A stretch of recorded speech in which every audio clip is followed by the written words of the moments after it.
So for today's video mga kapuso, update ko po kayo sa bahay ni Kuya Dodoy. So ito na po ang tindahan ni Kuya Dodoy. Yan, bonggang, daming laman. Pautang kila mamaya. So yan, ito po yung pininturahan namin nakaraan. Ayan, so tapos na rin po yan mga kapuso.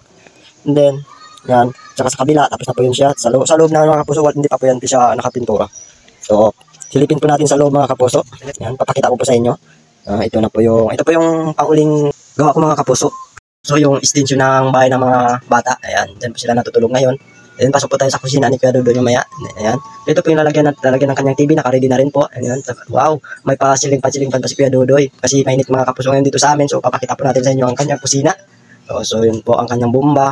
And then ito naman po mga lalagyan ng kanyang mga plato. So yan po ang ginawa namin nakaraan. Yung naglagay po kami ng amakan. At saka inipit na rin po namin. Nilagyan namin ng brace. Yung dugtungan na saka sa taas. Ayan. So kita. Ito na rin po yung natirang pintura ni Kuya Dodoy.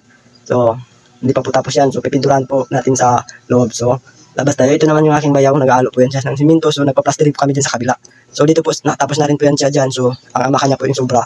Yung iba kakabit namin sa loob. So ito po yung ginagawa namin mga kapuso. Ito po yung sa harap ng kanyang CR. Ayan. So sa gilid po mga kapuso hindi pa po yan tapos. Ayan. So dito sa amin mga kapuso grabe kainit. Ayan.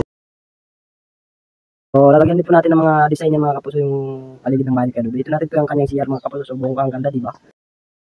So ito na rin po mga kapuso ang mga nasandahan ni Kuya Dodoy. Yan. So sa mga nakikita nyo mga kapuso, ayan po yung mga kanyang nasandahan na kanyugan. So sisimulan na po natin mga kapuso at matatapos na po natin ito. Pagpa-plastering natin. So abangan nyo na lang po mga kapuso ang sunod naming video, vlog. Yan.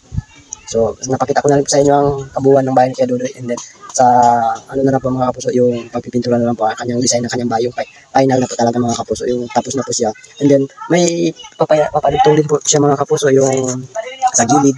So abangan nyo. So tayo din po ang ipapagawa ni Kuya Dodoy nun, pero medyo malaki-laki din po yung gagawin siguro yung mga kapuso kasi nga sabi ni Kuya Dodoy 2 palapag daw. So up in down siya.